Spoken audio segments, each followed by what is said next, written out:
Rais wa Marekani Donald Trump na Waziri Mkuu Benjamin Netanyahu wa Israeli wameendelea kuyashinikiza mataifa ya Kiarabu pamoja na mataifa yote ya Asia Magharibi kukubaliana na mpango wa Abraham Accords, yaani mpango ambao unayalazimisha mataifa hayo kushirikiana na Israel katika nyanja zote. Hata hivyo, katika taarifa iliyotolewa na gazeti la Jerusalem Post la nchini Israel, Kazakhstan imejiunga na mpango huo Abraham Accord kufuatia mazungumzo ya simu ya pande tatu ya Waziri Mkuu Benjamin Netanyahu, Rais wa Marekani Donald Trump na kiongozi wa taifa hilo la Kazakhstan.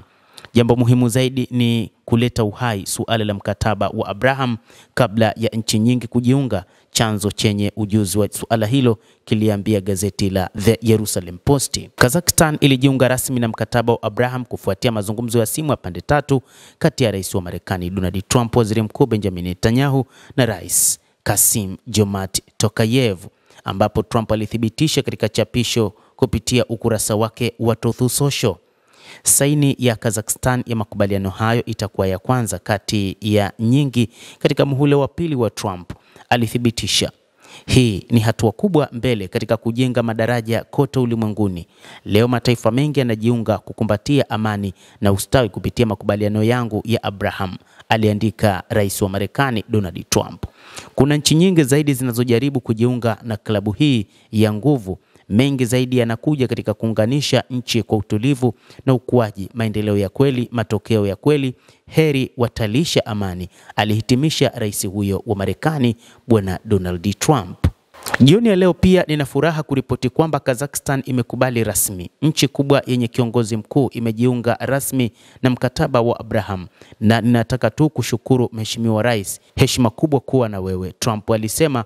Alieleza zaidi akisema kwamba wewe ndiye kiongozi mkuu, kiongozi wa serikali aliyetumwa na mbingu kuleta busara na mila ambazo sisi sote tunashiriki na kuzitathmini katika sera ya Marekani, iwe ya ndani au ya kigeni. Kwa hiyo mamilioni ya watu katika nchi nyingi wanakushukuru sana, na nina hakika sera zako za busara na za ujasiri zinahitaji kuungwa mkono kwa nguvu duniani kote, Tokayev alijibu. Msukumo wa mkataba wa Abraham uko hai na unaendelea vizuri katika utawala wa pili, makamu wa rais JD Vance alitoa maoni, pia akithibitisha kuwa nchi nyingine zinaweza kujiunga katika miezi ijayo. Wakati huu Marekani inatumia nguvu zake za kiutawala na katika kuhakikisha mataifa mengi ya Asia Magharibi yanajiunga na mkataba huo wa Abraham Accord, ambao utayalazimisha mataifa hayo kuhakikisha kwamba yanatoa ushirikiano wa dhati kwa taifa la Israel.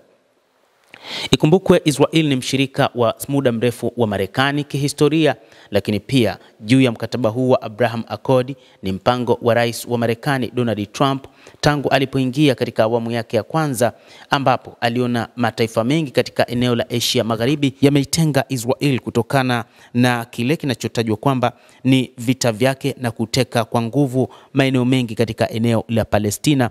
Lakini kumbukwe kwamba maeneo ya Asia Magharibi mengi ni nchi za Kiarabu na za Kiislamu ambazo kwa siku nyingi zimekuwa upande wa Palestina, na hivyo kutokana na hali hii Marekani imetafuta njia nyingine ya kuhakikisha Israel haitengwi na mataifa hayo, kutokana na kwamba ndio mataifa jirani yaliyopo katika eneo la Asia Magharibi.